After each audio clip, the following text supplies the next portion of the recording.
Livro Seu Nome é Salvador. Não é de admirar que o chamem assim, de Max Lucado. Introdução pelo Grupo Gloriosa. Em um mundo repleto de incertezas e desafios, a busca por significado e propósito se torna uma jornada essencial para cada um de nós.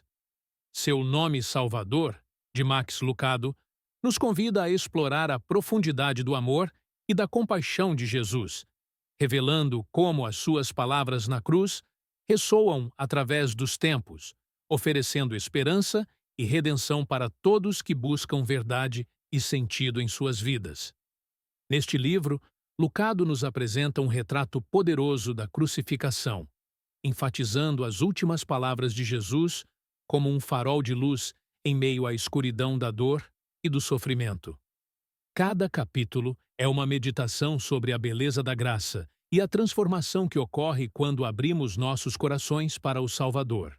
Através das histórias de personagens que nos são familiares, como o filho pródigo e a mulher samaritana, somos lembrados de que, independentemente de quão longe tenhamos nos afastado, o amor de Deus sempre nos espera de braços abertos. A mensagem central do livro é clara. A cruz não é apenas um símbolo de sofrimento, é um testemunho de esperança e renovação. Lucado nos ensina que, mesmo em meio ao rugido das tempestades da vida, podemos encontrar descanso e força na presença do bom pastor. Ao explorarmos as profundezas das palavras de Jesus, somos desafiados a viver de maneira que reflita essa luz, trazendo esperança e amor aos que nos cercam. Seu nome, Salvador, é mais do que um convite à reflexão. É uma chamada à ação. Ao entendermos o verdadeiro significado da cruz e a realidade da ressurreição, somos inspirados a compartilhar a esperança que encontramos em Cristo. Ao final desta jornada, que possamos ser fortalecidos na fé, restaurados em amor e motivados a levar a mensagem do Salvador ao mundo. Dedicatória. Um grande obrigado a Dr. Tom Olbrich, por mostrar-me o que importa.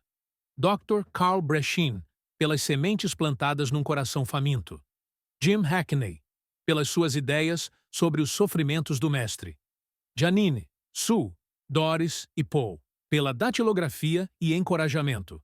Bob e Elsie Forcom, pela sua participação no Evangelho. Randy Mayu e Jim Woodruff, pelos seus comentários construtivos e apoio fraternal. Liz Heaney e Multnomah Press, pelas suas habilidades editoriais e criatividade eficientes. E, acima de tudo, a Jesus Cristo. Por favor, aceite esta oferta de gratidão.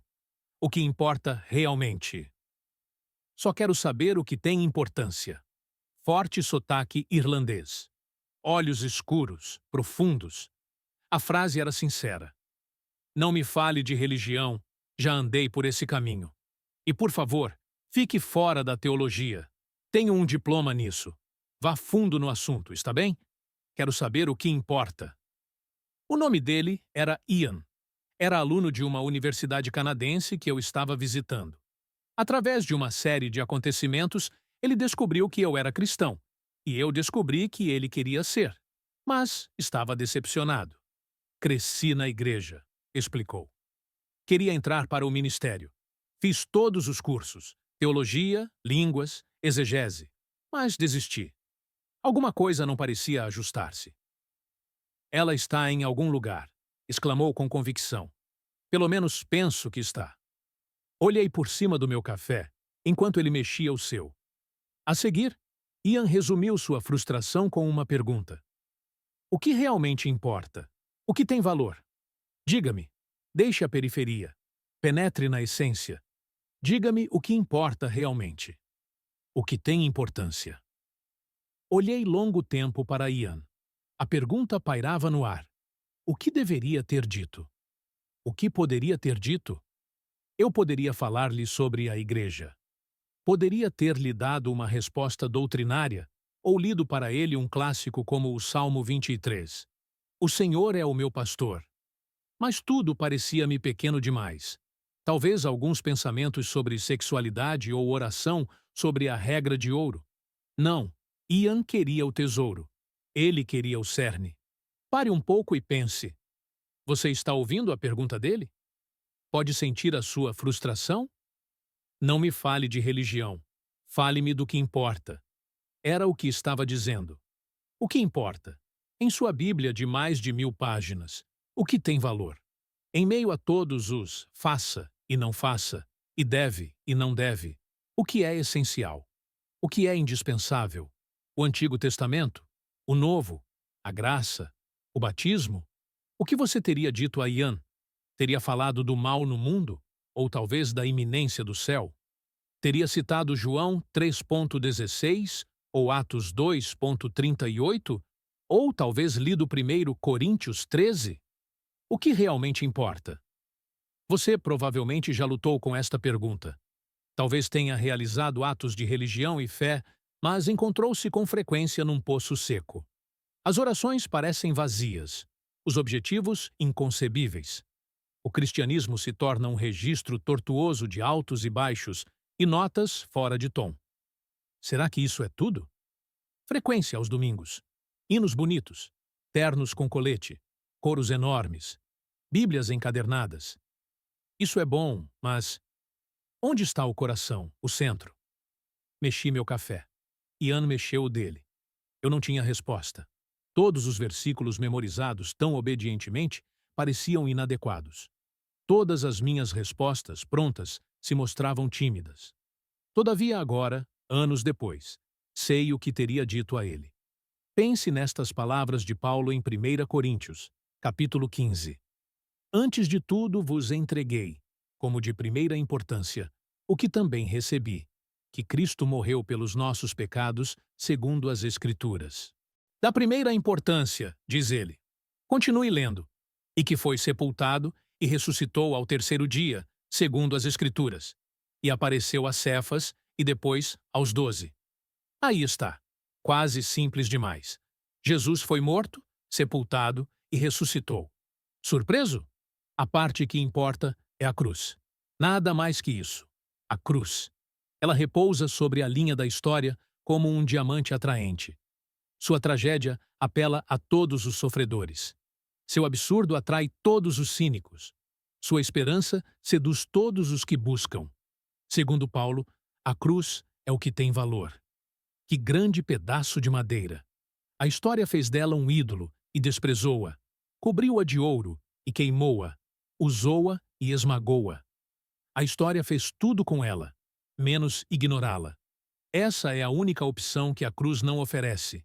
Ninguém pode ignorá-la. Você não pode ignorar um pedaço de madeira do qual pende a maior reivindicação da história. Um carpinteiro crucificado, alegando ser Deus na terra? Divino? Eterno? Matador da morte? Não é de admirar que Paulo a tenha chamado de coração do Evangelho. A sua última linha faz refletir. Se o seu relato é verdadeiro, trata-se do eixo da história. Ponto. Se não for, é o maior logro da história. Essa é a razão pela qual é a cruz que conta. É por isso que eu falaria com Ian sobre ela se pudesse tomar café novamente com ele. Contaria o drama daquele dia ventoso de abril, o dia em que o reino da morte foi retomado e a esperança encarregou-se dos pagamentos. Mencionaria a queda de Pedro, a hesitação de Pilatos e a lealdade de João. Leríamos sobre o jardim enevoado da decisão e o lugar incandescente da ressurreição. Discutiríamos as palavras finais pronunciadas tão deliberadamente por este Messias auto-sacrificado. Finalmente olharíamos para o próprio Messias, um trabalhador judeu braçal, cuja afirmação transformou o mundo e cuja promessa jamais foi igualada. Não é de admirar que o chamem Salvador. É possível que esteja me dirigindo a alguns leitores que queiram fazer a mesma pergunta de Ian. A cruz não é novidade para você. Você já a viu, já a usou, já pensou nela, já leu sobre ela, talvez tenha até orado para ela. Mas, será que a conhece? Qualquer estudo sério da reivindicação cristã, em sua essência, é um estudo da cruz.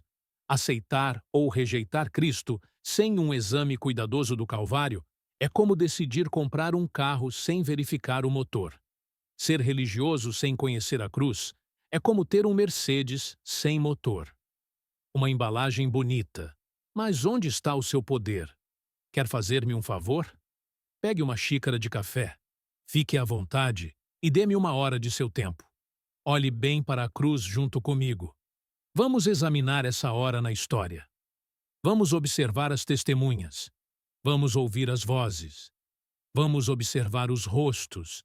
E, acima de tudo, examinemos aquele que chamam de Salvador. Vejamos então se podemos descobrir a parte que importa. Parte 1. A cruz. Suas palavras. Palavras finais. Atos finais. Em minha viagem recente à minha cidade natal, tirei algum tempo para ir ver uma árvore. Um carvalho vivo, meu pai a chamara, com um acento no vivo. Não passava de uma muda, tão fina que eu podia envolvê-la com a mão e tocar o dedo médio e o polegar. O vento espalhou as folhas do outono e me fez fechar o casaco. Não há nada mais frio que um vento de pradaria, especialmente num cemitério. Uma árvore especial, disse para mim mesmo, com um trabalho especial. Olhei em volta. O cemitério era rodeado de olmos, mas nenhum carvalho. O solo se achava salpicado de lápides, mas não havia árvores. Só esta. Uma árvore especial para um homem especial. Há cerca de 3 anos atrás, meu pai começou a notar um enfraquecimento constante de seus músculos. Começou nas mãos. A seguir, sentiu a mesma coisa na barriga da perna. Depois disso, os braços afinaram um pouco. Ele falou sobre o problema com meu cunhado, que é médico. Este, alarmadíssimo, enviou-o a um especialista. O especialista exigiu uma bateria de exames, sangue, neurológico e muscular, e chegou a um diagnóstico: moléstia de Lou Gehrig, uma doença devastadora. Ninguém conhece a causa ou a cura. A única coisa certa sobre ela é a sua crueldade e exatidão. Olhei para o pedaço de terreno que um dia iria receber meu pai. Papai sempre quis ser sepultado debaixo de um carvalho e comprou então esse. Ordem especial do Vale, brincou.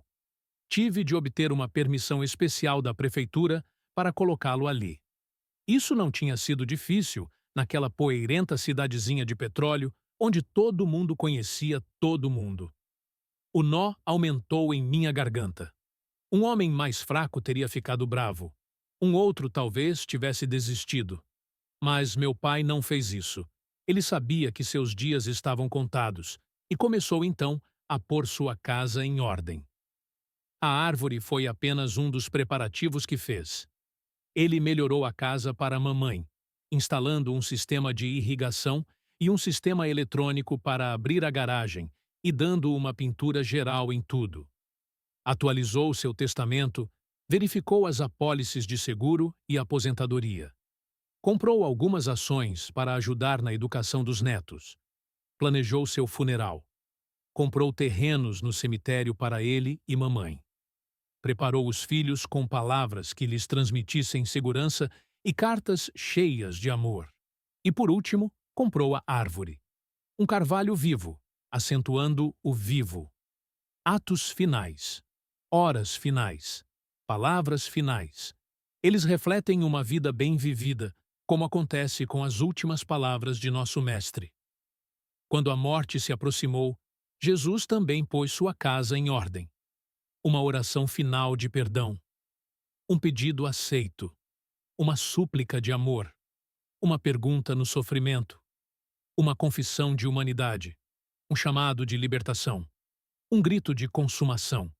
Palavras ao acaso murmuradas por um mártir em desespero? Não. Palavras deliberadas, gravadas pelo Salvador Divino sobre a tela do sacrifício.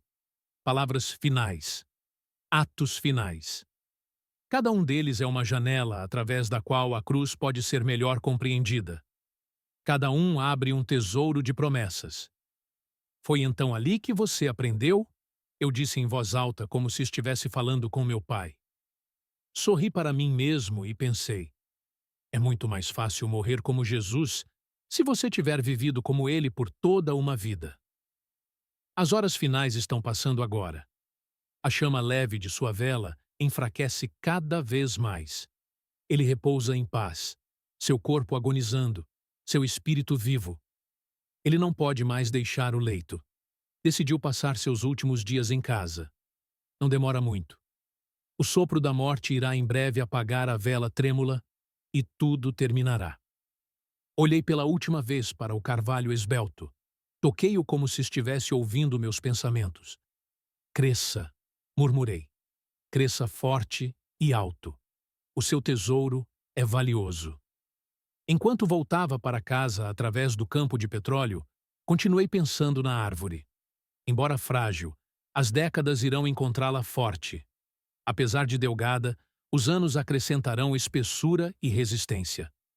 Os seus últimos anos serão os melhores, como ocorreu com meu pai. E também com o Mestre. É muito mais fácil morrer como Jesus se você tiver vivido como ele por toda uma vida. Palavras que ferem, Pai, perdoa-lhes. Lucas 23:34. O diálogo naquela manhã de sexta-feira foi amargo. Os espectadores diziam: desça da cruz se é o Filho de Deus. Os líderes religiosos falavam: ele salvou outros, mas não pode salvar-se a si mesmo. E os soldados: se é realmente o rei dos judeus, salve-se a si mesmo. Palavras amargas, cheias de sarcasmo, odiosas, irreverentes. Não bastava que ele estivesse sendo crucificado? Não bastava que fosse envergonhado como um criminoso? Os pregos eram insuficientes? A coroa de espinhos macia demais? Os açoites muito leves? Para alguns, a ideia era essa. Pedro, um escritor que geralmente não era dado a usar muitos verbos descritivos, diz que os passantes atiravam insultos ao Cristo crucificado. Eles atiravam pedras verbais. Tinham toda a intenção de ferir e machucar. Quebramos o corpo, vamos quebrar agora o espírito. Esticaram os arcos com a auto-retidão e lançaram flechas afiadas e cheias de puro veneno. De todas as cenas em volta da cruz, esta é a que me provoca mais ira.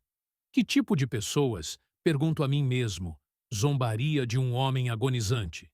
Quem seria tão vil a ponto de derramar o sal do escárnio sobre feridas abertas?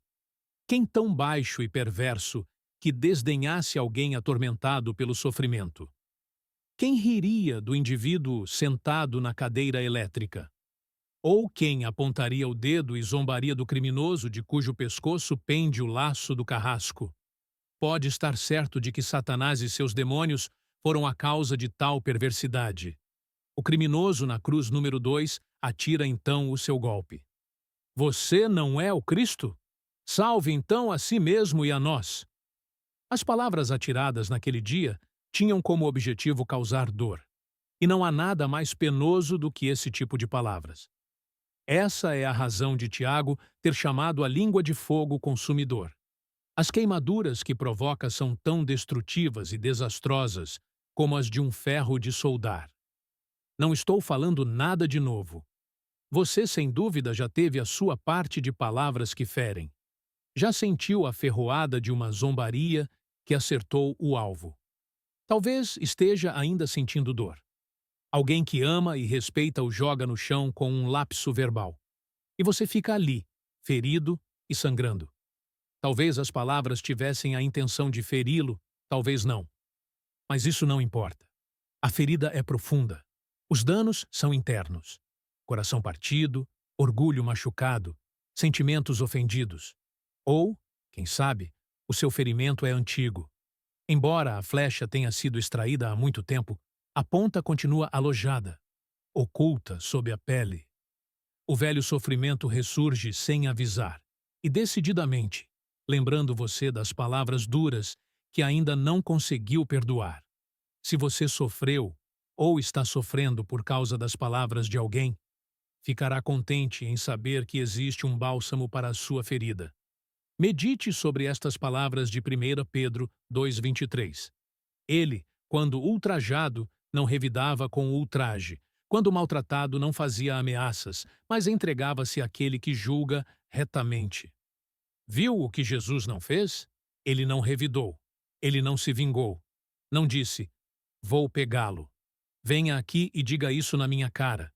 Espere até depois da ressurreição, meu amigo. Essas frases não saíram absolutamente dos lábios de Cristo. Você viu o que Jesus fez? Ele se entregou àquele que julga retamente. Ou, em palavras mais simples, deixou o julgamento para Deus. Não tomou a si a tarefa de buscar vingança. Não exigiu desculpas. Não prometeu prêmios aos caçadores. Nem enviou pessoa alguma em perseguição. Pelo contrário, surpreendentemente os defendeu. Pai, perdoa-lhes, porque não sabem o que fazem. O diálogo naquela manhã de sexta-feira foi sem dúvida amargo. As pedras verbais tinham a intenção de ferir. Como Jesus, com o corpo cheio de dor, os olhos cegos pelo seu próprio sangue e os pulmões lutando para respirar, podia ainda defender alguns rufiões desalmados. Está acima da minha compreensão. Jamais, jamais eu vi um amor assim. Se alguém merecia vingar-se, esse era Jesus. Mas não fez isso. Pelo contrário, morreu por eles. Como pôde agir assim? Não sei. Mas sei que, de repente, meus ferimentos deixam de doer. Minhas queixas e ressentimentos ficam de súbito parecendo infantis. Algumas vezes me pergunto se não vemos o amor de Cristo tanto nas pessoas que tolerou como na dor que sofreu. Graça sublime. A vingança do vigilante. Não sabem o que fazem. Lucas 23:34. 37 anos de idade. Magro, quase frágil. Cabelos ralos e óculos. Conhecedor de eletrônica. Respeitador da lei e tímido. Essa não seria certamente a descrição que você daria a um vigilante. De modo algum, a pessoa que você escolheria para representar Robin Hood ou o vaqueiro solitário. Mas isso não preocupou o público norte-americano. Quando Bernhard Hugo Goetz estourou os miolos de 4 supostos assaltantes num trem subterrâneo de Nova York, ele tornou-se instantaneamente um herói. Uma atriz famosa enviou-lhe um telegrama do tipo amor e beijos. Camisas com a frase matador de assassinos começaram a aparecer nas ruas da cidade de Nova York. Um grupo de roqueiros escreveu uma canção em sua honra. O povo deu e levantou fundos para defendê-lo nos tribunais. Programas de rádio ao vivo receberam um dilúvio de cartas. Eles não querem desistir, disse um entrevistado de um programa radiofônico. Não é difícil descobrir a razão. Bernhard Goetz era uma fantasia americana realizada. Ele fez o que todo cidadão gostaria de fazer. Revidou. Ele deu um pontapé nas canelas do valentão. Deu um soco no nariz do vilão. Golpeou o mal na cabeça. O herói tímido personificou uma ira nacional ou até mundial. A sede de vingança. A abundância de apoio é uma evidência clara. As pessoas estão com raiva. Elas estão zangadas. Existe uma ira reprimida, fervente, que nos leva a homenagear o homem que destemidamente ou temerosamente diz, não aguento mais. E aparece a seguir com uma pistola em cada mão. Estamos cansados. Cansados de sermos oprimidos, molestados e intimidados. Estamos cansados dos assassinos, estupradores e criminosos de aluguel. Estamos zangados com alguém, mas não sabemos quem. Temos medo de alguma coisa, mas não sabemos do que. Queremos reagir, mas não sabemos como. E então, quando um valentão moderno entra em cena, nós o aplaudimos. Ele está nos representando. É assim que se faz, amigão. É assim que se faz. Ou será que é? É assim realmente que se faz? Vamos pensar um minuto sobre a nossa raiva. Raiva. Trata-se de uma emoção peculiar, embora previsível. Ela começa como uma gota d'água, um irritante, uma frustração. Nada grande, só um agravamento. Alguém passa à sua frente no estacionamento. Alguém corta sua passagem na estrada. Uma garçonete é lenta quando você está com pressa. A torrada queima. Pingos d'água. Plim, plim, plim.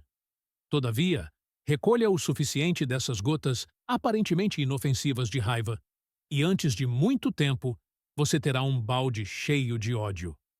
Vingança ambulante, amargura cega, ódio desenfreado. Não confiamos em ninguém e arreganhamos os dentes para quem quer que se aproxime. Nos transformamos em bombas que andam, as quais, se submetidas à tensão e medo adequados, irão explodir como dinamite. Isso é modo de viver? Qual o proveito que o ódio jamais trouxe? Que esperança a ira já criou? Que problemas foram algum dia resolvidos pela vingança? Ninguém pode culpar o público americano por aplaudir o homem que revidou. Todavia, quando a atração começa a diminuir em relação a tais atos, a realidade nos leva a fazer perguntas. Que bem foi feito? Esse é realmente o meio de diminuir a incidência de crimes? Os transportes subterrâneos estão para sempre seguros? As ruas se acham agora livres do medo? Não. A ira não faz isso. Ela só se alimenta de um desejo primitivo de vingança, que alimenta a nossa raiva, que alimenta a nossa vingança, que alimenta a nossa raiva. É fácil ter uma ideia do quadro. Os vigilantes não são a resposta. Todavia, o que fazer então? Não podemos negar que nossa raiva existe. Como controlá-la? Uma boa opção é encontrada em Lucas 23:34. Jesus fala aqui sobre a multidão que o matou. Pai, perdoa-lhes, porque não sabem o que fazem. Você já pensou como Jesus deixou de revidar? Você já perguntou como ele manteve o controle? Eis a resposta. É a segunda parte de sua declaração. Porque não sabem o que fazem. Observe cuidadosamente. É como se Jesus não considerasse aquela multidão sedenta de sangue e faminta de morte como assassinos, mas vítimas. É como se ele não visse nos seus rostos ódio, mas confusão. É como se os considerasse como ovelhas sem pastor e não como inimigos a combatê-lo. Não sabem o que fazem. Quando pensamos no episódio, eles realmente não sabiam. Não tinham a menor ideia do que estavam fazendo. Constituíram uma multidão excitada, raivosa contra algo que não podia ver, de modo que ela se voltou contra Deus, justamente contra ele dentre todos. Mas não sabiam o que estavam fazendo. Na maioria das vezes, nós também não sabemos. Continuamos, por menos que queiramos admiti-lo, a ser ovelhas sem pastor. Tudo o que sabemos é que nascemos de uma eternidade e estamos medonhamente perto de outra. Brincamos de pegador com a realidade indistinta da morte e da dor. Não podemos responder às nossas próprias perguntas sobre o amor e a mágoa. Não podemos solucionar o enigma do envelhecimento. Não sabemos como curar nossos corpos nem conviver com nossos cônjuges. Não conseguimos nos manter fora da guerra. Não podemos sequer manter-nos alimentados. Paulo falou pela humanidade quando confessou: não sei o que faço. Sei que isso não justifica nada. Não justifica os motoristas que atropelam e fogem, nem os traficantes de pornografia infantil, ou os que pertencem ao comércio de entorpecentes. Mas ajuda a explicar por que eles fazem essas coisas terríveis. Meu ponto é este. A ira descontrolada não melhora o nosso mundo, mas a compreensão e a simpatia poderão fazê-lo. Uma vez que vejamos o mundo e nós mesmos pelo que somos, há possibilidade de prestar auxílio. Uma vez que nos compreendamos a nós mesmos, começamos a operar por compaixão e interesse, e não com uma atitude de ira. Não olhamos para o mundo com uma carranca amarga, mas com as mãos estendidas. Compreendemos que nossas luzes se apagaram e uma porção de pessoas está tropeçando no escuro. Acendemos então as luzes. Nas palavras de Michelangelo, criticamos através da criação. Em lugar de revidar, ajudamos. Vamos aos cortiços. Ensinamos nas escolas. Construímos hospitais e socorremos órfãos. E pomos de lado nossas armas. Não sabem o que fazem. Existe algo sobre compreender o mundo que nos faz desejar salvá-lo e até morrer por ele. Ira? A ira jamais fez bem a ninguém. Compreensão? Os resultados não são tão rápidos quanto as balas do vigilante, mas são, com certeza, bem mais construtivos. A história do ladrão crucificado. Em verdade te digo que hoje estarás comigo no paraíso. Lucas 23:43. A única coisa mais estranha do que o pedido foi o fato de ter sido concedido. Só a ideia dessa cena já basta para fazer entrar em curto-circuito a mais fantasiosa das imaginações. Um ex-condenado pedindo a vida eterna ao Filho de Deus? Mas tentar conceber o pedido aceito. Bem, isso já passa da esfera da realidade e entra na do absurdo. Por mais absurdo que pareça, foi exatamente isso que aconteceu. Aquele que merecia o inferno ganhou o céu, e fomos deixados com um enigma perturbador. O que Jesus estava querendo nos ensinar, na verdade? O que ele tentava provar ao perdoar aquele criminoso que provavelmente jamais dera graças e muito menos fizera algo para merecê-la? Bem, eu tenho uma teoria. Mas, para explicá-la, preciso contar uma história em que você talvez não acredite. Dois ladrões entraram numa loja de departamentos numa cidade grande. Eles conseguiram invadir a loja, ficaram o suficiente para fazer o que tinham desejado e escaparam sem ser notados. O estranho da história é o que os dois fizeram. Não levaram nada. Absolutamente nada. Nenhuma mercadoria foi roubada. Nenhum artigo removido. Mas o que fizeram foi ridículo. Em lugar de roubar alguma coisa, eles mudaram o preço de tudo. As etiquetas com o preço foram trocadas. Os valores mudados. Aqueles moleques tiraram a etiqueta de uma câmera fotográfica de $395 e colocaram nela uma de R$ 5. O adesivo de uma brochura foi colocado num motor de barco ao preço de 0,25. Eles mudaram o valor de tudo na loja. Loucura? Claro que sim.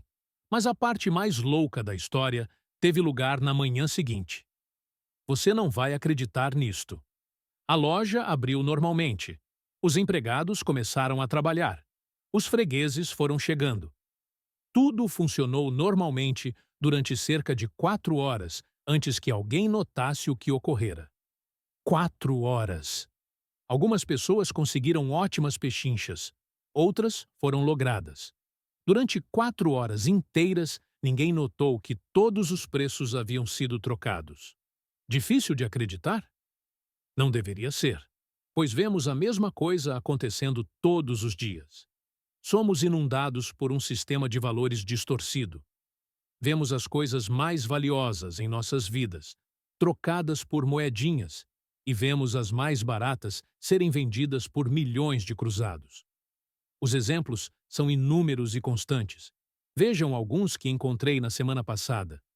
O vendedor que defendeu sua prática ilegal com a sentença: não vamos confundir negócios com ética. Os militares que venderam informação ultra-secreta por $6.000, assim como a sua integridade. O pai que confessou o assassinato de sua filha de 12 anos. Há razão para matá-la?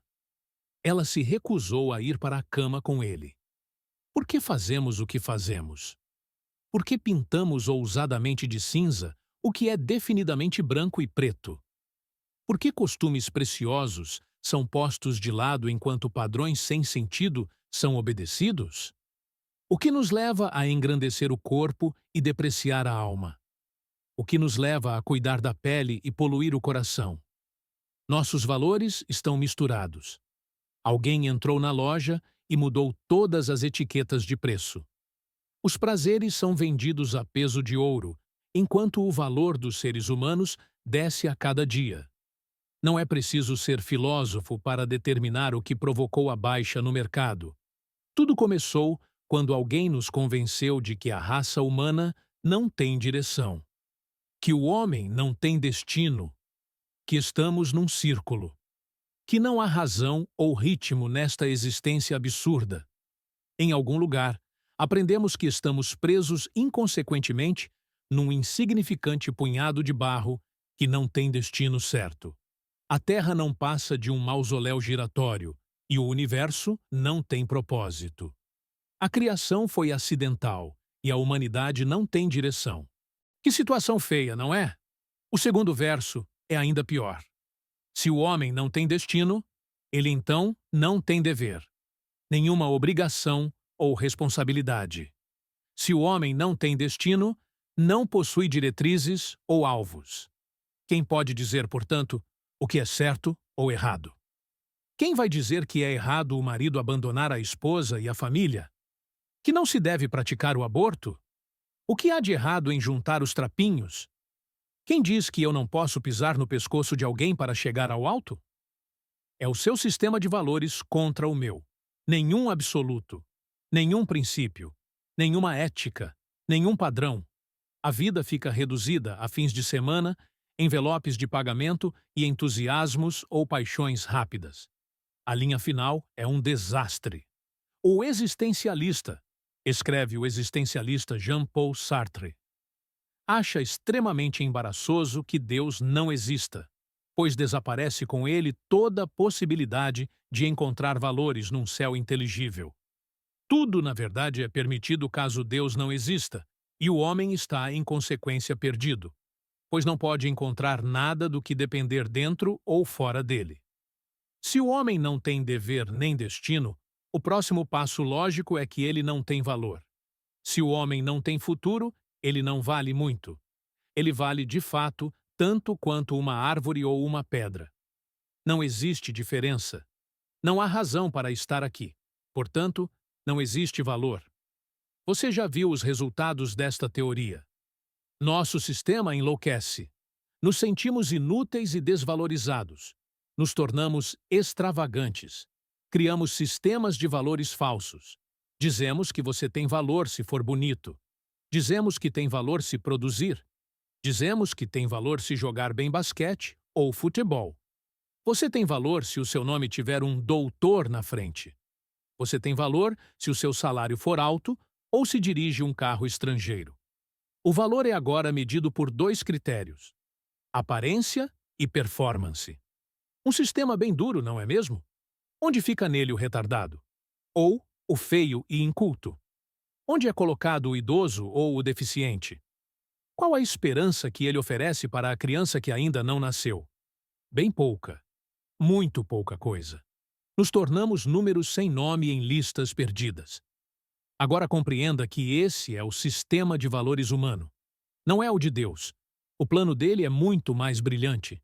Deus, com os olhos faiscando, vai até o quadro negro do filósofo, apaga o círculo infinito e incessante da história e o substitui por uma linha cheia de esperança, prometedora e delgada. Olhando por cima do ombro para ver se os alunos estão atentos, ele desenha uma seta no fim. No livro de Deus, o homem tem direção. Ele tem um destino surpreendente. Estamos sendo preparados para andar pela nave da igreja e nos tornarmos a noiva de Jesus. Vamos viver com ele, partilhar do trono com ele, reinar com ele. Nós contamos para alguma coisa. Somos valiosos e, mais ainda, nosso valor é embutido. Nosso valor já nasce conosco. Veja bem, se havia algo que Jesus desejava que todos compreendessem, era isto: o indivíduo tem valor simplesmente por ser uma pessoa. Essa a razão pela qual ele tratava todos como fazia. Pense nisso. A garota descoberta fazendo amor com alguém que não devia, ele a perdoou. O leproso intocável que pediu para ser curado, ele o tocou. O mendigo cego que tentou impedir o trânsito na estrada, ele o atendeu. E o homem cansado e doente, cheio de autopiedade junto ao poço de Siloé, ele o curou.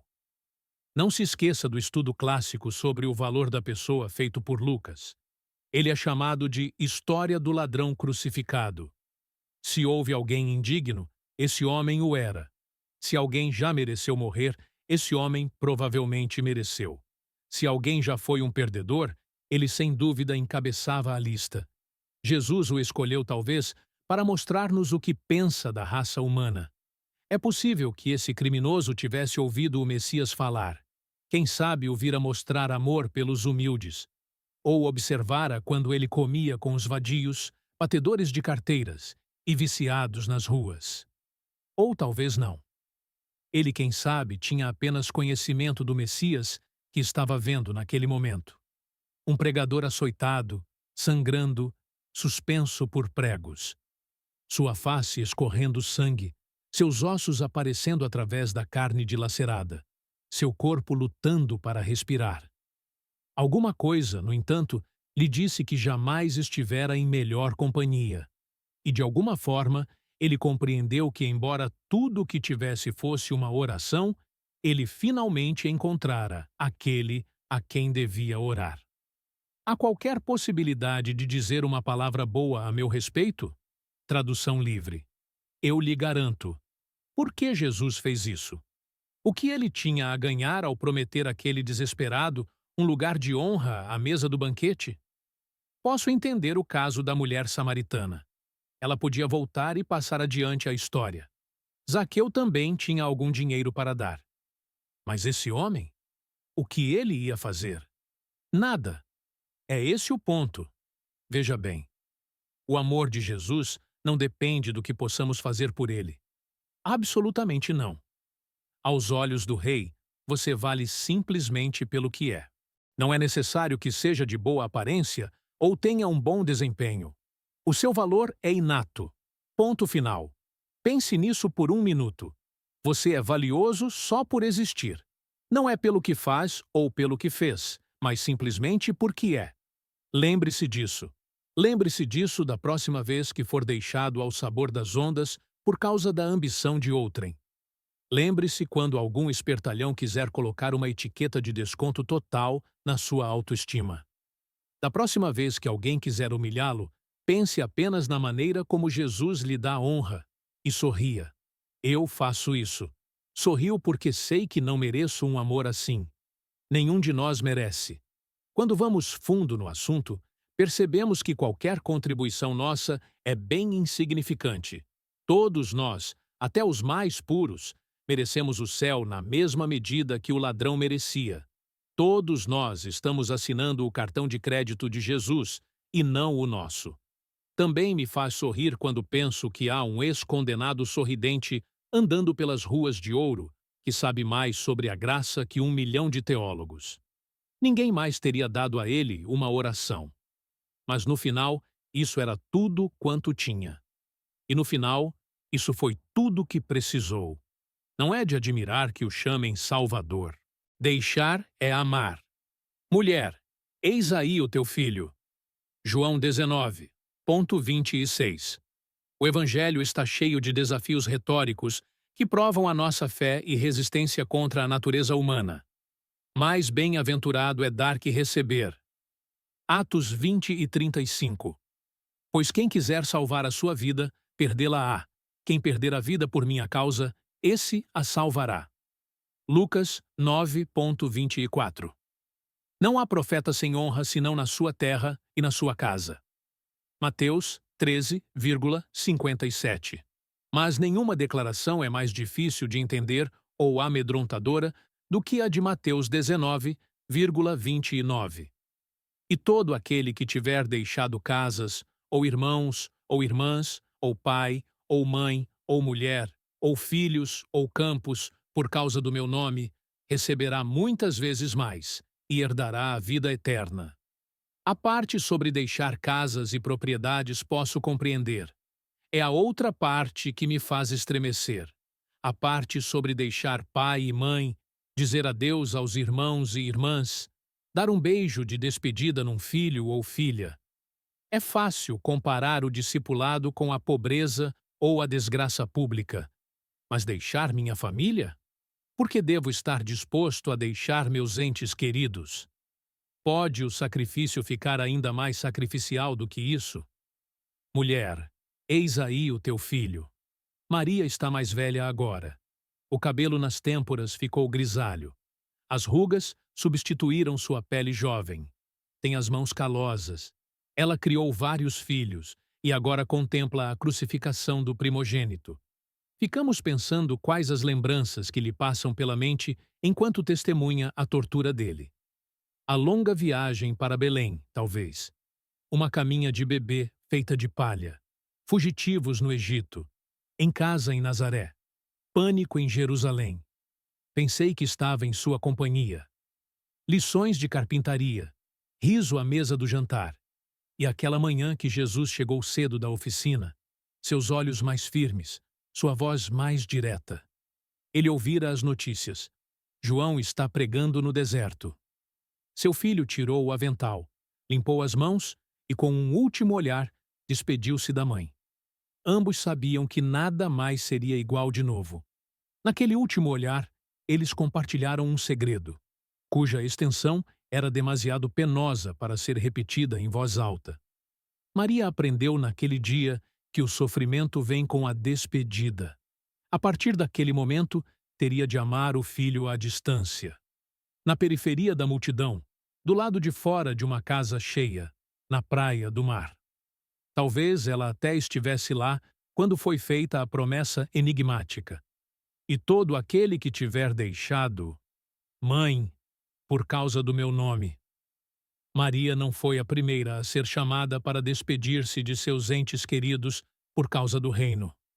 José foi chamado para ser órfão no Egito. Jonas para ser um estrangeiro em Nínive. Ana levou seu primogênito para servir no templo. Daniel foi enviado de Jerusalém para a Babilônia. Neemias de Susã para Jerusalém. Abraão recebeu ordem para sacrificar seu próprio filho. Paulo teve de despedir-se da sua herança. A Bíblia está unida por trilhas de adeuses e manchada por lágrimas de despedida.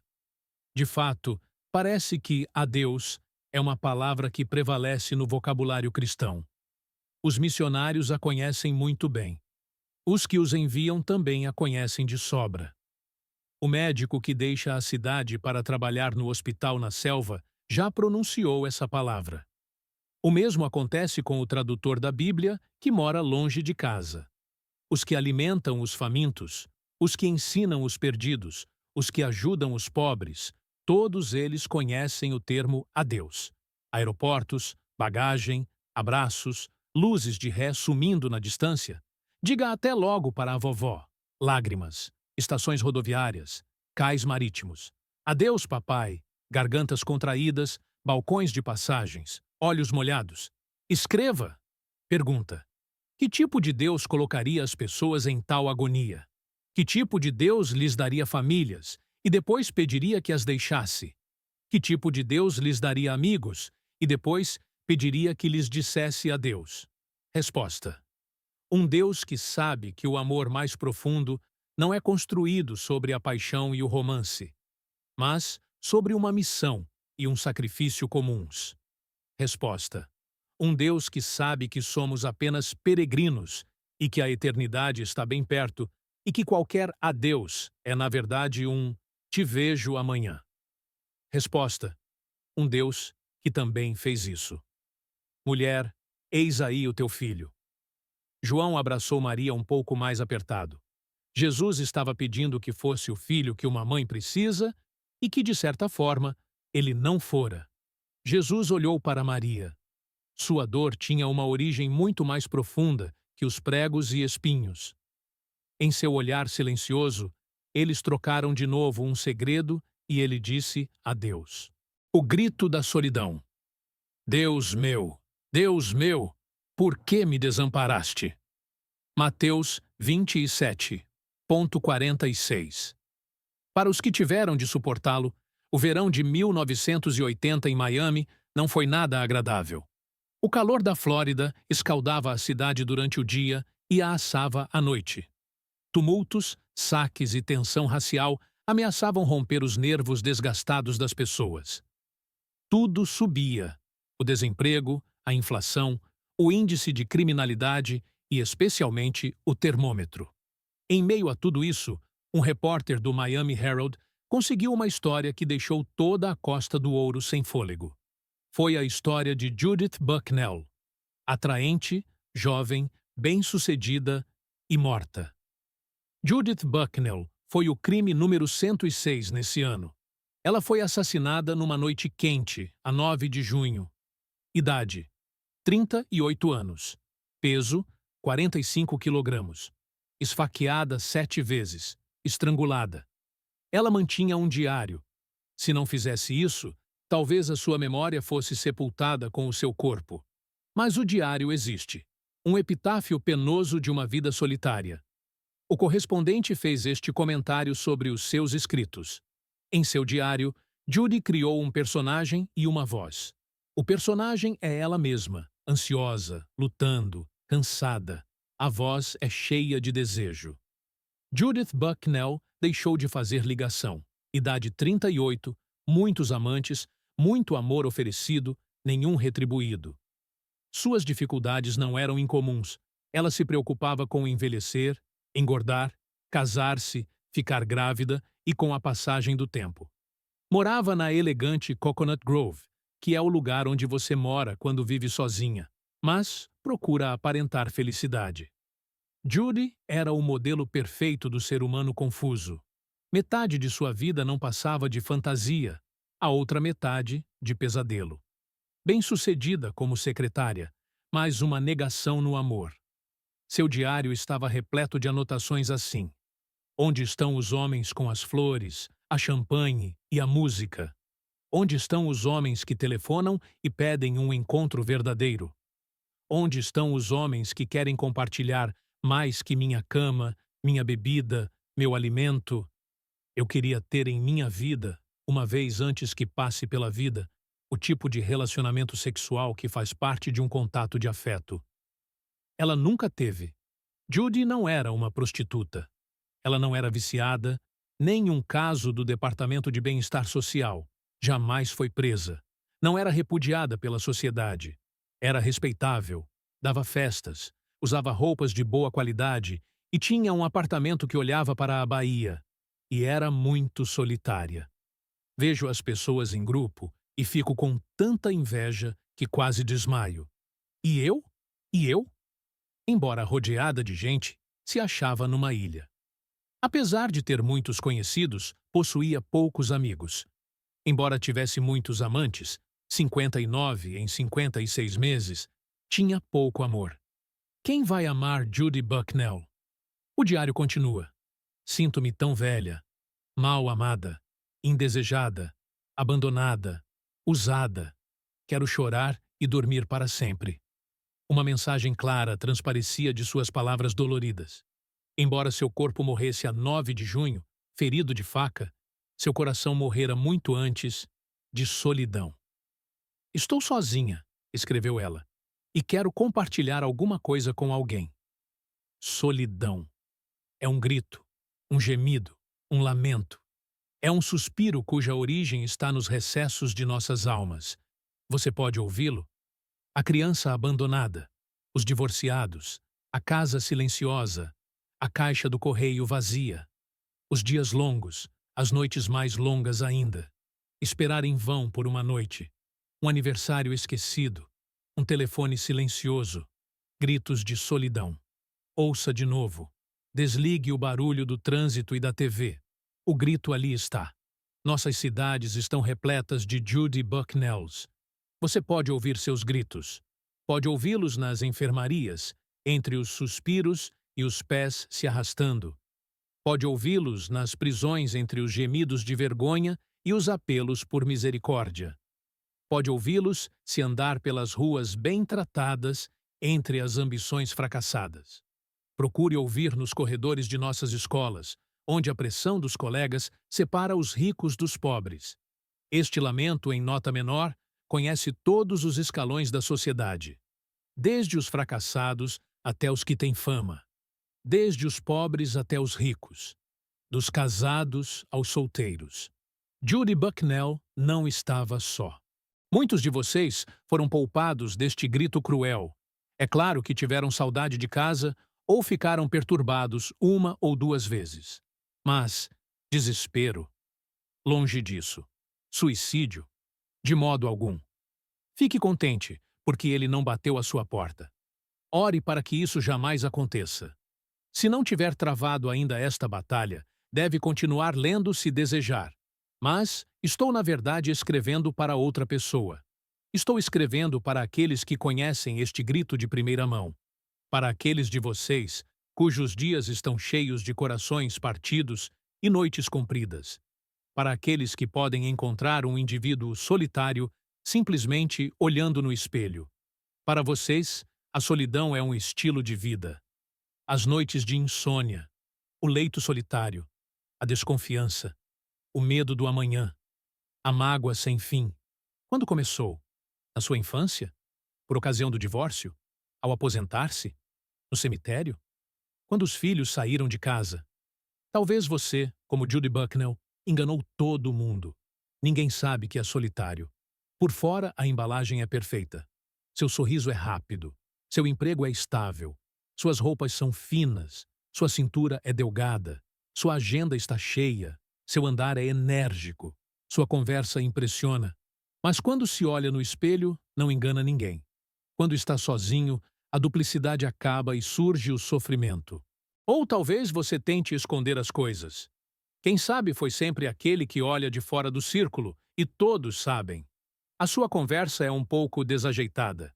Sua companhia poucas vezes solicitada. Suas roupas são desgraciosas. Sua aparência comum. Ziggy é seu herói. E Charlie Brown, seu mentor. Estou atingindo o alvo? Se estou, se você concordou com a cabeça ou suspirou de compreensão, tenho uma mensagem importante para você.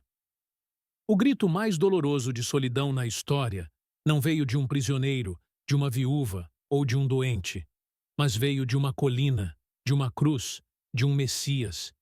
Deus meu, ele gritou, por que me desamparaste?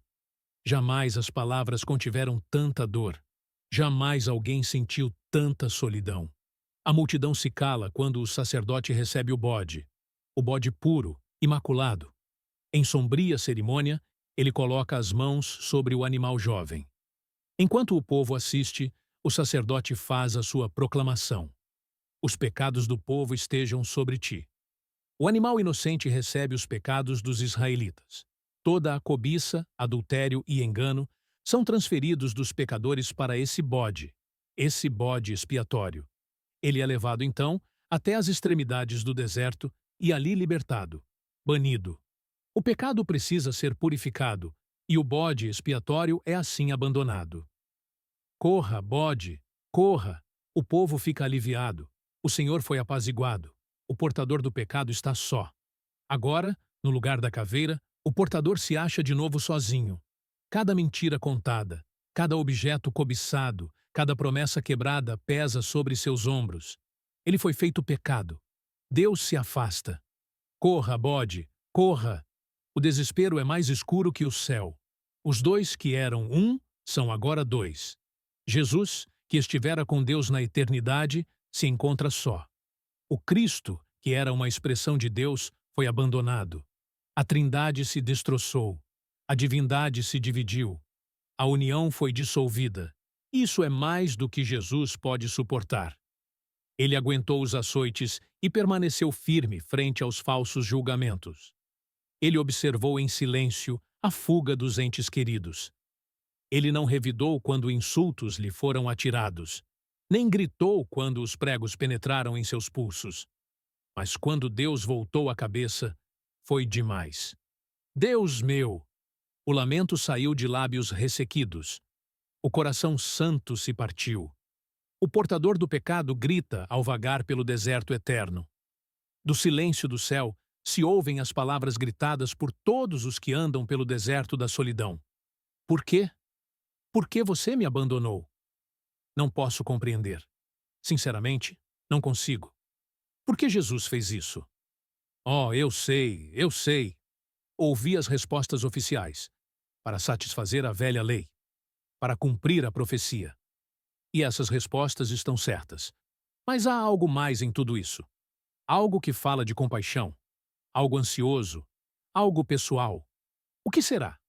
Posso estar errado, mas continuo pensando no diário. Sinto-me abandonada, escreveu ela. Quem vai amar Judith Bucknell? E fico pensando nos pais da criança morta. Ou no amigo ao lado do leito de hospital.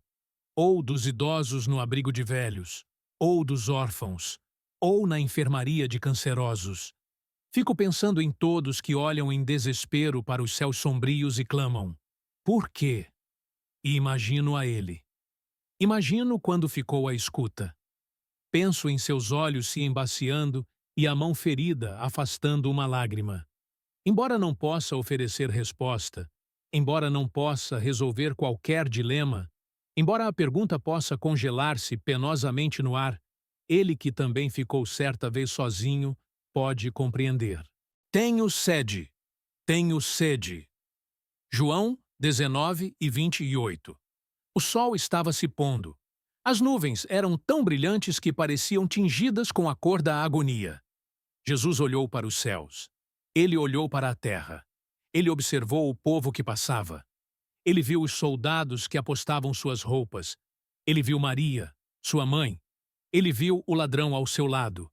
E então, talvez pela primeira vez, sua mente se voltou para sua sede. O peso do pecado, a dor da morte, a solidão. O homem que alimentou milhares agora estava com fome e com sede. Ele que transformou a água em vinho, agora desejava que alguém lhe trouxesse água. Ele que ofereceu ao mundo a água viva, agora estava com a boca seca, os lábios rachados, o corpo esgotado. E agora tenho sede. A frase é simples, mas é carregada de dor. Lembre-se de que sua sede não era apenas física, era muito mais que isso. Ele estava sedento de almas, sedento de amor, sedento de aceitação, sedento de compreensão. Ele estava sedento do que todos nós estamos. Cada um de nós anseia por ser amado. Cada um de nós deseja a aceitação. Jesus foi abandonado e agora estava sentado no trono da solidão. Sua sede era a sede da humanidade. Esta é uma grande verdade que não podemos ignorar. Quando olhamos para o céu e perguntamos, por que eu? Ou, por que isso aconteceu? Logos nós expressamos a nossa sede. Quando olhamos para as circunstâncias da vida e questionamos a justiça de Deus, estamos expressando o nosso desejo de ser ouvidos, de ser compreendidos. E neste dia, neste momento, quando Jesus pronunciou aquelas palavras, ele não estava apenas expressando a sua dor. Ele estava, na verdade, abraçando a dor da humanidade. Ele estava se conectando com cada um de nós.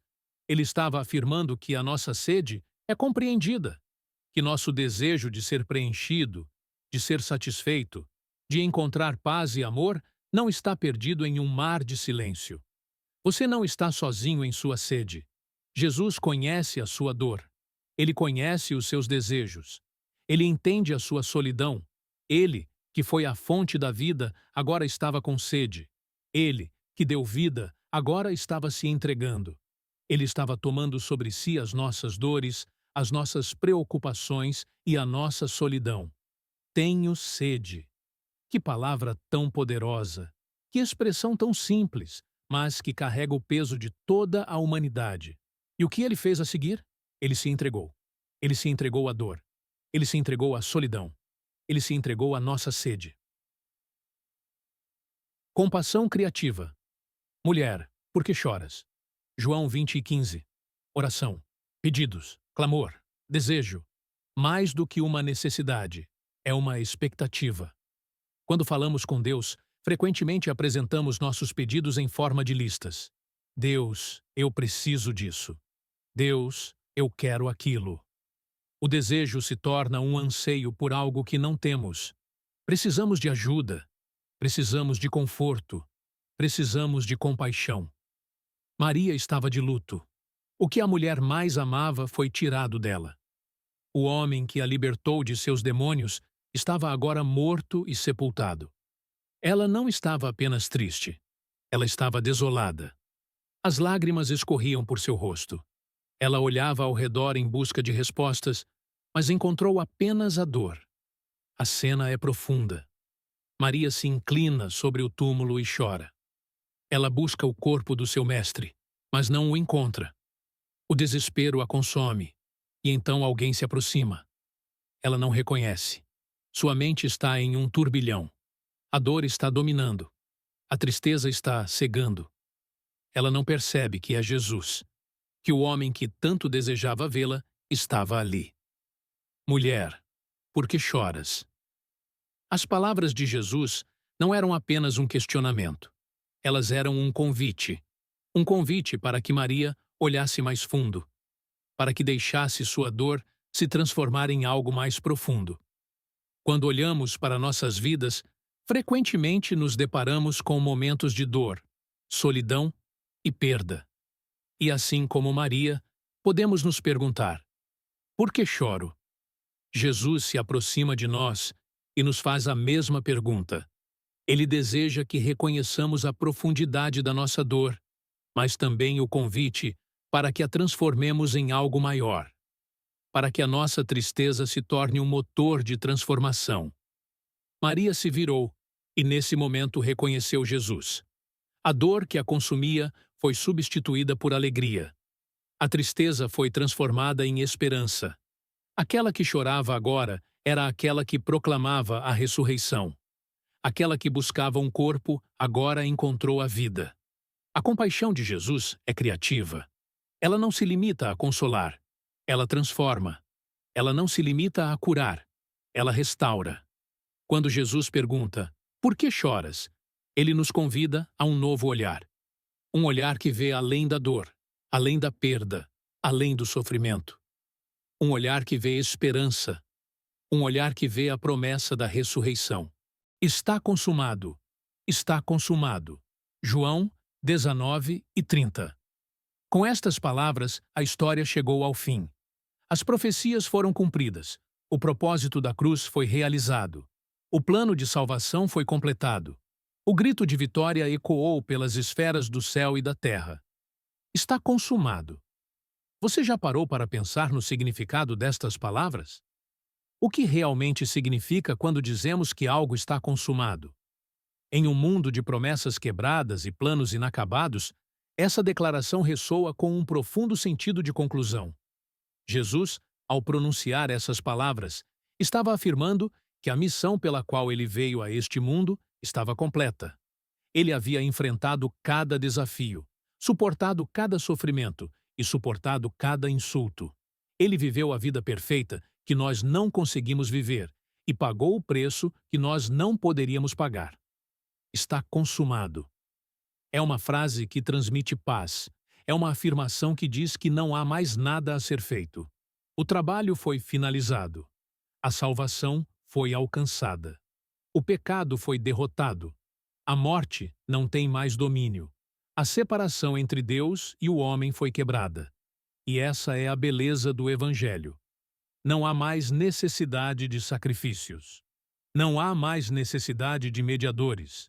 Não há mais necessidade de obras. Tudo foi feito.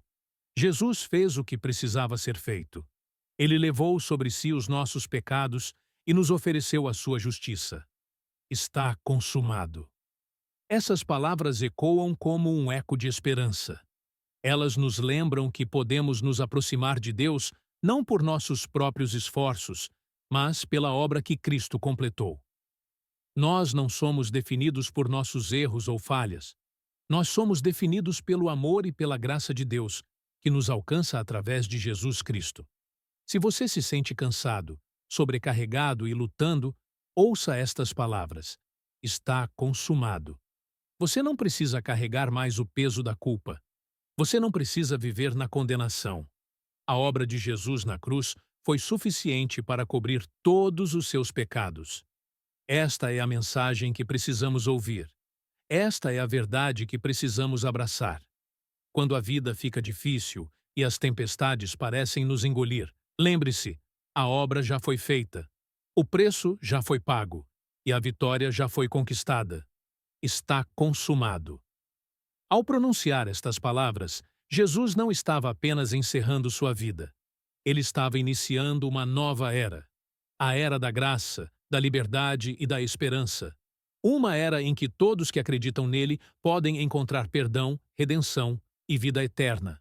Leve-me para casa. Pai, nas tuas mãos entrego o meu espírito. Lucas 23:46. Um autor fez a seguinte observação. As últimas palavras de uma pessoa podem nos dar uma visão clara sobre suas prioridades e valores. É verdade. Não conhecemos uma pessoa mais profundamente do que quando ela está enfrentando a morte. É nesse momento que vemos o que realmente importa, o que realmente desejamos, o que realmente nos dá esperança. Quando Jesus estava prestes a deixar este mundo, suas palavras finais não foram sobre a dor ou o sofrimento que estava enfrentando. Ele não se preocupou com o que poderia acontecer a seus seguidores ou o que o futuro poderia trazer. Em vez disso, ele expressou sua confiança e entrega total ao Pai. Pai, nas tuas mãos entrego o meu espírito. Essas palavras refletem uma relação profunda e íntima com Deus, um relacionamento construído ao longo de toda uma vida. Jesus não estava simplesmente se despedindo da vida. Ele estava retornando ao lar. Ele estava entregando sua alma ao seu Pai, confiando que ele estaria em boas mãos. E essa é a mensagem que também podemos levar conosco. Não importa o que estamos enfrentando, podemos sempre entregar nossas preocupações, medos e ansiedades a Deus. Podemos confiar que Ele está conosco, mesmo nos momentos mais difíceis.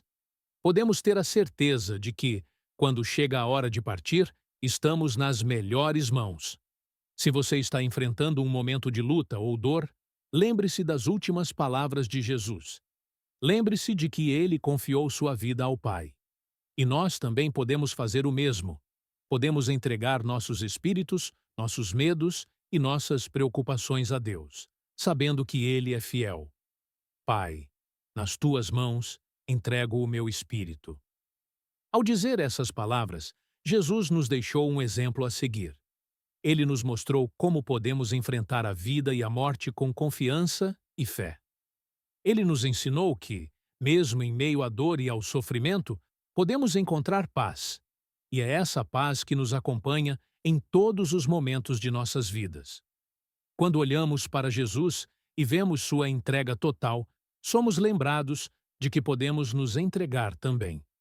Quando olhamos para o céu e sabemos que um dia estaremos com Ele, podemos enfrentar o presente com esperança. Vivo! Não tem mais medo. Você está buscando Jesus, o Nazareno, que foi crucificado. Ele não está aqui. Ressuscitou. Marcos 16 de junho. No começo da manhã, as mulheres estavam a caminho do túmulo. Suas mentes estavam cheias de pensamentos de desespero e tristeza.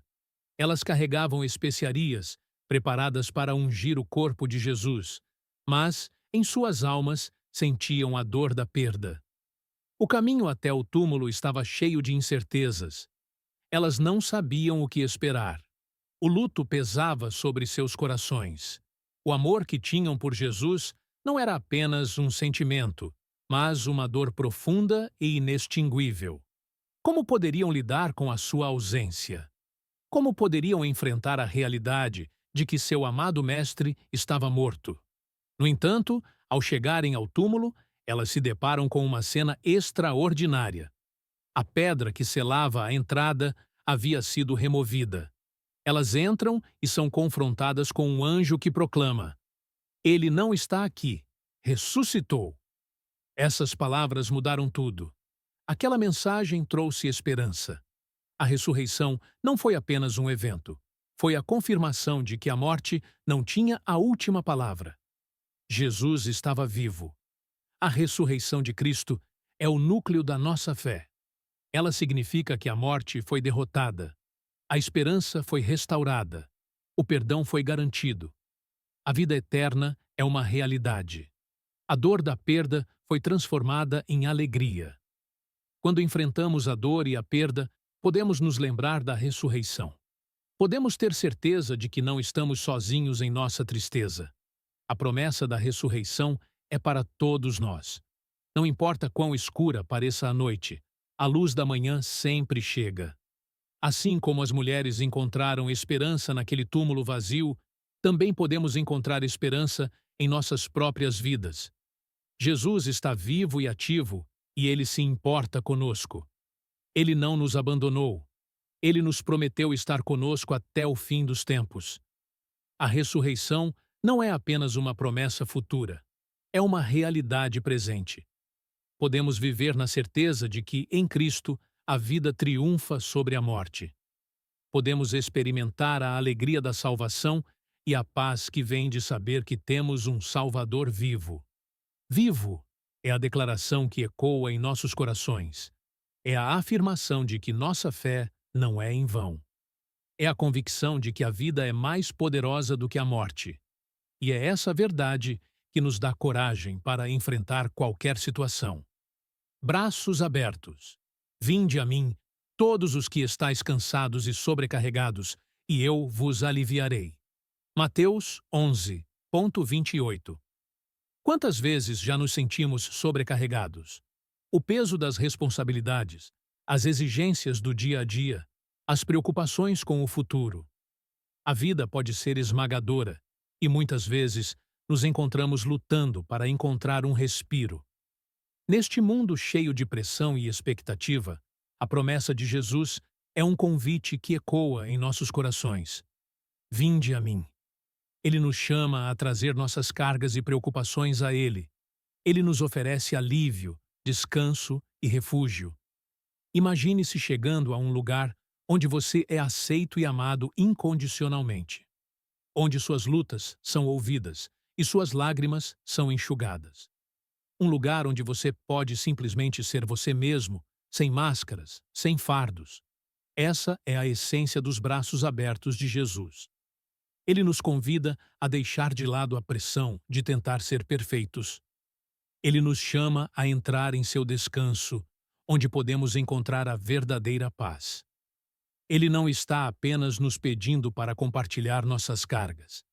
Ele deseja carregá-las por nós. As promessas de Jesus não são apenas palavras, são a realidade da vida cristã. Ele é nosso refúgio e fortaleza, e em suas mãos podemos encontrar segurança e esperança. Quando você se sentir cansado, quando o peso da vida parecer esmagador, lembre-se das palavras de Jesus: Vinde a mim.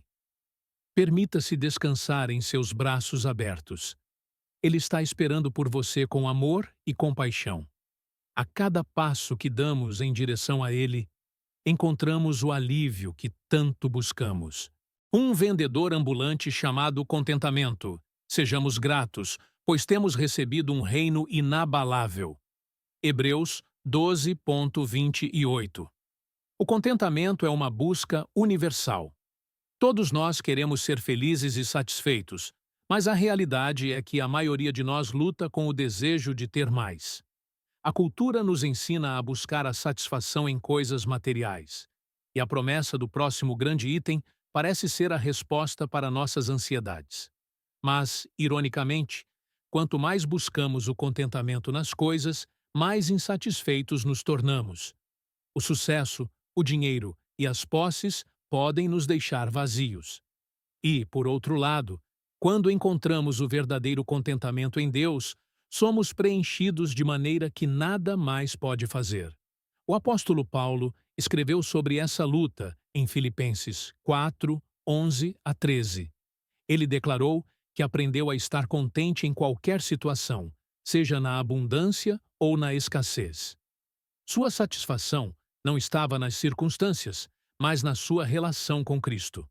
Imagine um vendedor ambulante tentando vender um produto que ele mesmo nunca usou. Como poderia ele convencer alguém a comprar? Essa é a diferença entre o contentamento baseado em coisas materiais e o verdadeiro contentamento que vem de um relacionamento com Deus. A satisfação genuína não é uma venda, é um presente.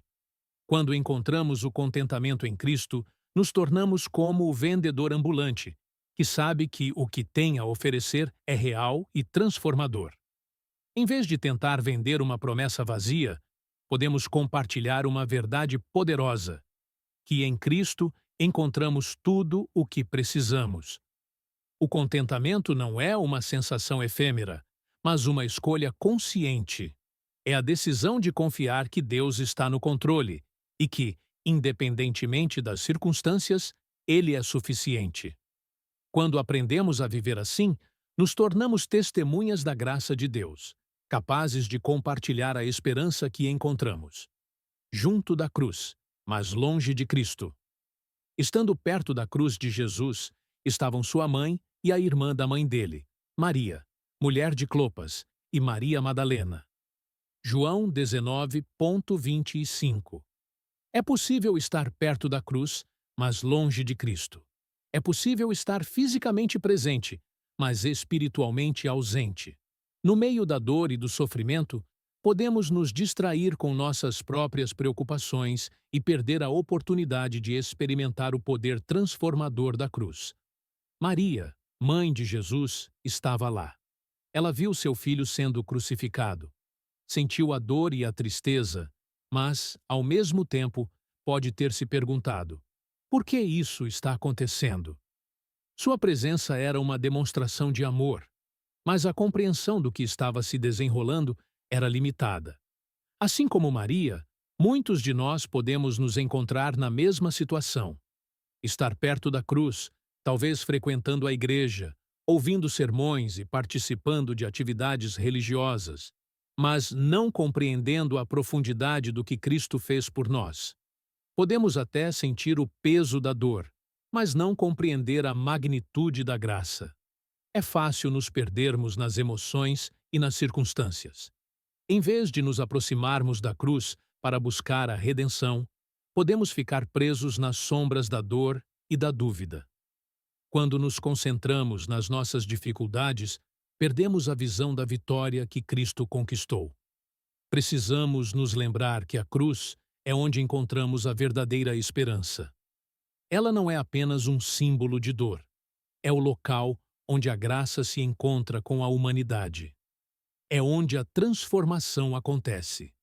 Não basta estar perto da cruz. Devemos entrar em um relacionamento com Cristo. Precisamos nos aproximar dele, não apenas como observadores, mas como participantes. A cruz nos chama a uma vida de fé, onde encontramos perdão, cura e redenção. O nevoeiro do coração partido. Eu sou o bom pastor. O bom pastor dá a sua vida pelas ovelhas. João 10 de novembro. Um coração partido é uma realidade que muitos de nós enfrentamos. As feridas da vida, as perdas, as desilusões e as traições podem nos deixar com cicatrizes profundas. Mas em meio a essa dor, podemos encontrar consolo nas palavras do bom pastor. Ele entende a dor do coração partido. Ele não nos abandona em nossos momentos de sofrimento. Em vez disso, ele se aproxima de nós, oferecendo amor, cuidado e conforto. A promessa de que o bom pastor dá a sua vida pelas ovelhas é um lembrete poderoso de que não estamos sozinhos em nossa dor. Muitas vezes, a vida nos apresenta situações que nos deixam confusos e desorientados, como se estivéssemos perdidos em um nevoeiro. O futuro parece incerto e a esperança pode parecer distante. Mas mesmo no meio desse nevoeiro, o bom pastor está conosco. Ele nos guia, nos protege e nos ama de maneira incondicional. Nos momentos em que a dor parece insuportável, podemos nos lembrar de que o bom pastor nos conhece pelo nome. Ele está atento às nossas necessidades e deseja que entreguemos nossas feridas a ele. Ele é aquele que cura os quebrantados de coração e lhes dá conforto. Quando enfrentamos o nevoeiro da vida, não precisamos temer. O bom pastor está conosco e ele nos levará à luz. Podemos confiar em seu amor e seguir a sua voz, mesmo quando tudo ao nosso redor parece confuso. A promessa de que ele dá sua vida pelas ovelhas nos garante que estamos seguros em seus braços. Pão, Senhor, eu sou o pão da vida.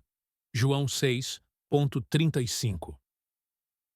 As palavras de Jesus, eu sou o pão da vida, nos revelam uma verdade profunda, a nossa necessidade espiritual. Assim como o pão sustenta o corpo, Jesus sustenta nossas almas. Ele é a fonte de alimento espiritual que nos satisfaz e nos preenche. No entanto, muitos de nós tentam saciar nossa fome espiritual com coisas temporais. Buscamos satisfação em prazeres passageiros, bens materiais ou até mesmo em relacionamentos. Mas, no final, essas coisas nunca nos satisfazem verdadeiramente. Continuamos com a fome. Jesus nos convida a reconhecer que somente Ele pode satisfazer essa fome. Ele é o pão que nos dá vida. Ele é o alimento que nos sustenta em todas as situações da vida. Quando nos alimentamos dele, encontramos força, paz e alegria. A pergunta, "Pão, Senhor?", nos leva a refletir sobre nossas prioridades. O que realmente estamos buscando para satisfazer nossas necessidades? Estamos buscando a verdadeira vida que vem de Cristo, ou estamos nos contentando com migalhas? Jesus nos oferece a verdadeira satisfação. Quando nos voltamos para Ele em busca de alimento espiritual, encontramos o que precisamos. Ele nos preenche e nos transforma. Ele nos dá vida em abundância. Cachorrinhos, borboletas e um Salvador. É para a glória de meu Pai que deis muito fruto. João 15 de agosto. A vida é cheia de pequenos milagres e lições. Às vezes, nos distraímos com as grandes questões e as complicações do dia a dia. Mas são as coisas simples que muitas vezes nos ensinam as verdades mais profundas. Certa vez, estava observando cachorrinhos brincando em um parque. Eles corriam e pulavam, cheirando cada nova oportunidade, cada nova flor. Havia uma alegria pura e espontânea em seu comportamento. Eles não se preocupavam com o amanhã. Estavam apenas vivendo o presente. No entanto, observei também as borboletas. Com suas cores vibrantes, elas dançavam de flor em flor, desfrutando do néctar e trazendo beleza ao ambiente. Assim como os cachorrinhos, elas também estavam aproveitando o momento sem se preocupar com o que viria a seguir. Essas pequenas criaturas nos lembram da simplicidade da vida e do propósito que Deus tem para cada um de nós. Cada um de nós é chamado a dar frutos, como o que Jesus disse em João 15,8. Nossas vidas devem refletir a glória de Deus, assim como os cachorrinhos e as borboletas refletem a beleza da criação. Quando olhamos para a vida com a perspectiva de que somos parte do plano de Deus, encontramos significado e propósito em nossas ações diárias. Deus nos chama para ser uma luz em meio à escuridão, para trazer alegria e esperança onde quer que formos. E assim, mesmo nas coisas mais simples, encontramos a essência do nosso Salvador. Ele nos convida a viver com alegria, a desfrutar de cada momento e a refletir sua glória em tudo o que fazemos. O testemunho de Deus. Como é grande a sua bondade, que reservaste para os que te temem. Salmos 30 e 1,19. O testemunho de Deus em nossas vidas é uma declaração de sua bondade e fidelidade. Ele se manifesta em cada bênção, em cada resposta à oração e em cada momento de graça. O testemunho de Deus é um testemunho de amor. Cada um de nós tem uma história. Cada um de nós tem um testemunho para compartilhar sobre como Deus agiu em nossas vidas. Esses testemunhos não são apenas relatos de eventos, são declarações de fé. Eles nos lembram do que Deus fez e do que Ele ainda pode fazer. Quando olhamos para nossas vidas, podemos ver as marcas da bondade de Deus. Mesmo nas dificuldades e desafios, Ele tem estado presente. Cada vez que nos sentimos fracos, Ele nos fortaleceu. Cada vez que estivemos perdidos, Ele nos guiou. Cada vez que nos sentimos sozinhos, Ele nos abraçou. É importante compartilhar nosso testemunho com os outros. Quando falamos sobre a bondade de Deus, encorajamos aqueles ao nosso redor. Nossas histórias se tornam luz para aqueles que estão lutando na escuridão. Elas oferecem esperança e renovam a fé. Deus não apenas deseja que conheçamos sua bondade, Ele deseja que a compartilhemos. O testemunho de Deus em nossas vidas é um convite para que outros também conheçam sua fidelidade. Que possamos ser portadores de esperança, proclamando as maravilhas de Deus e refletindo sua luz em um mundo que tanto precisa. Decisões explosivas. Vede, eu estou à porta e bato. Apocalipse 3,20. As decisões que tomamos moldam nossas vidas. Cada escolha que fazemos tem o potencial de afetar nosso futuro, e muitas vezes nos encontramos em situações onde precisamos decidir rapidamente. A vida pode ser comparada a uma série de explosões, algumas positivas, outras negativas. Quando tomamos uma decisão acertada, experimentamos um boom de alegria, paz e satisfação. No entanto, decisões mal pensadas podem resultar em explosões devastadoras que deixam marcas profundas. Jesus nos convida a abrir a porta de nossos corações. Ele bate gentilmente, esperando que respondamos. A decisão de deixá-lo entrar é uma das mais importantes que podemos tomar. Quando o convidamos para nossas vidas, permitimos que sua luz ilumine nossos caminhos e suas verdades guiem nossas escolhas. Muitas vezes, estamos tão envolvidos nas pressões do dia a dia que esquecemos de considerar as consequências de nossas decisões. O que nos parece uma escolha inofensiva pode, na verdade, ter um impacto duradouro em nossa vida e nas vidas dos outros. A boa notícia é que não estamos sozinhos em nossas decisões. Podemos confiar em Deus para nos guiar. Ele promete estar conosco em cada passo do caminho, oferecendo sabedoria e discernimento. Às vezes, as decisões exigem coragem. Elas podem exigir que deixemos para trás o que é familiar e confortável. No entanto, quando confiamos em Deus, somos capazes de enfrentar essas decisões com fé. Podemos saber que Ele tem um plano maior e que tudo fará parte de sua obra em nossas vidas. A decisão de abrir a porta para Jesus é uma explosão de transformação. Ele vem não apenas para nos salvar, mas também para nos dar vida em abundância. Cada decisão que tomamos, guiada pela sua presença, nos leva a um futuro cheio de esperança e propósito. O que você esperava? Por isso eu vos digo que, qualquer que pedir, receberá. O que buscar, encontrará. E ao que bater, abrir-se-lhe-á. Lucas 11:9. As expectativas desempenham um papel significativo em nossas vidas. Muitas vezes, elas moldam nossas percepções e experiências. Esperamos resultados, respostas e até mesmo intervenções de Deus em nossos desafios. No entanto, a realidade pode muitas vezes ser diferente das nossas expectativas. Quando olhamos para a vida de Jesus, vemos que muitas pessoas tinham expectativas sobre ele. Esperavam um Messias que viria como um conquistador, um governante poderoso que libertaria Israel da opressão. Mas a realidade era diferente. Jesus veio como um servo, humilde e disposto a sacrificar-se. E isso nos leva à pergunta: o que você esperava? O que você espera de Deus em sua vida? Você espera que Ele resolva todos os seus problemas de imediato? Você espera que a vida seja sempre fácil e sem dificuldades? É importante que nossas expectativas estejam alinhadas com a realidade do que significa seguir a Jesus. Ele nos promete que não seremos isentos de problemas, mas nos assegura que estará conosco em cada situação. Ele nos convida a trazer nossas preocupações e esperanças a Ele, e nos promete que responderá de acordo com sua perfeita vontade. Quando colocamos nossas expectativas nas mãos de Deus, encontramos paz.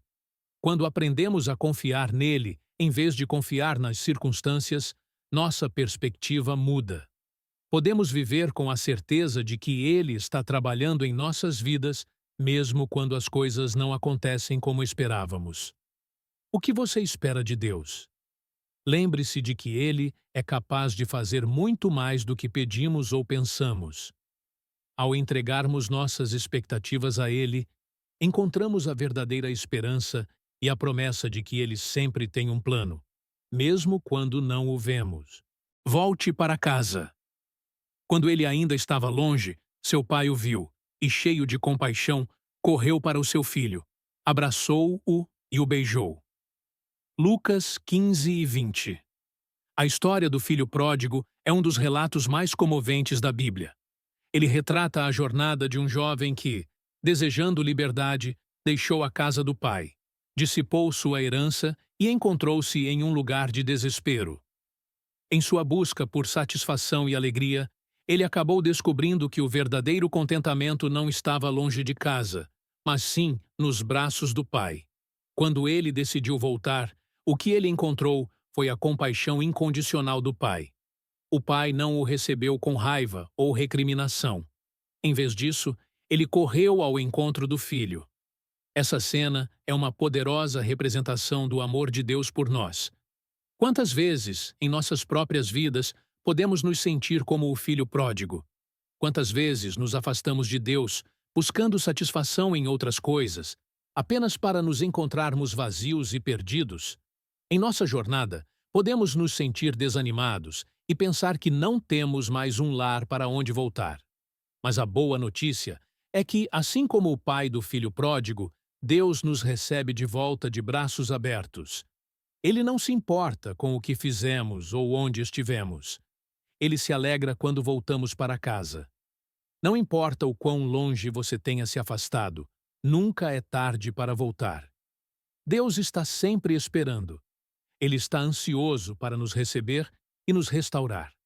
Quando decidimos dar o passo de volta em direção a Ele, encontramos perdão, acolhimento e renovação. É um retorno ao lar, ao lugar onde somos amados e aceitos.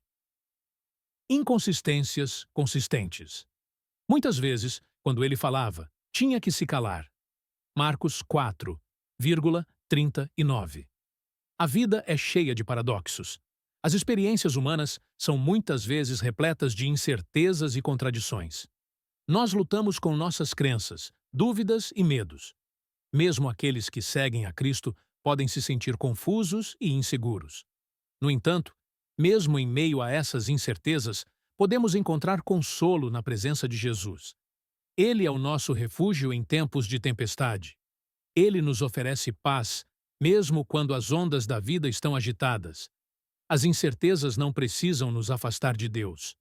Em vez disso, podemos usá-las como oportunidades para aprofundar nossa fé. Quando enfrentamos dificuldades, podemos buscar a Deus com confiança, sabendo que Ele está conosco. A tempestade não nos desqualifica. Pelo contrário, é em meio à tempestade que nossa fé é fortalecida. Jesus se levantou e acalmou a tempestade. Ele não se preocupou com a incerteza dos discípulos, mas trouxe a paz. Ele nos convida a fazer o mesmo. Quando as tempestades da vida ameaçam nos derrubar, podemos nos voltar para Ele, encontrar descanso e descobrir que Ele é nossa âncora segura. O rugido. Se, porém, a serpente morde o que não é encantado, não vale a pena o encantador. Eclesiastes 10.11. A vida pode ser cheia de desafios e adversidades. Às vezes, somos atacados por circunstâncias que parecem fora de nosso controle, e a dor e o sofrimento podem se tornar avassaladores. A metáfora do rugido nos lembra que, embora a vida possa ser feroz e imprevisível, podemos encontrar força e coragem na presença de Deus. O rugido representa a batalha que enfrentamos. Pode ser o rugido do medo, da insegurança ou da dor, mas também pode ser um símbolo de poder e proteção. Deus não nos prometeu que a vida seria fácil, mas Ele nos garantiu que não estaríamos sozinhos. Em meio ao rugido da vida, Ele é nossa fortaleza. Podemos escolher viver com coragem, mesmo diante das dificuldades. Não precisamos permitir que o rugido do medo nos paralise. Em vez disso, podemos clamar a Deus, que é maior do que qualquer desafio que enfrentamos. Ele é nosso refúgio e a fonte de nossa força. Quando estamos cientes de que estamos cercados pelo amor e pela proteção de Deus, podemos enfrentar o rugido da vida com confiança. Podemos saber que a batalha não é nossa. Ela pertence ao Senhor. Ele é o leão da tribo de Judá, e em sua força encontramos coragem. A vida pode ser um campo de batalha, mas também é um lugar de esperança e redenção. Quando olhamos para o rugido e o enfrentamos com fé, somos fortalecidos. Podemos nos levantar, confiantes de que, em Cristo, somos mais que vencedores. Conclusão. A cruz não é apenas um símbolo de dor e sofrimento, é também um símbolo de esperança, amor e redenção. Ao longo deste livro, exploramos as palavras de Jesus enquanto ele estava na cruz, e cada uma delas nos lembra da profundidade de sua compaixão e do poder de sua graça. Nossas vidas são moldadas por nossas escolhas e pelas decisões que tomamos. Cada um de nós enfrenta desafios, lutas e dores, mas em meio a tudo isso, podemos encontrar esperança. Através da cruz, somos lembrados de que não estamos sozinhos. Jesus nos convida a trazer nossas cargas a Ele, a buscar o seu amor e a nos permitir ser transformados por sua graça. A ressurreição é o clímax da história da cruz. Ela nos oferece a certeza de que, mesmo nas situações mais sombrias, há luz. Podemos viver na esperança de que, em Cristo, encontramos vida. A cruz não é o fim, é o início de um novo começo. Assim, que possamos continuar a refletir sobre a mensagem da cruz em nossas vidas. Que possamos viver de maneira que reflita a luz de Cristo, compartilhe a esperança da ressurreição e a compaixão do bom pastor.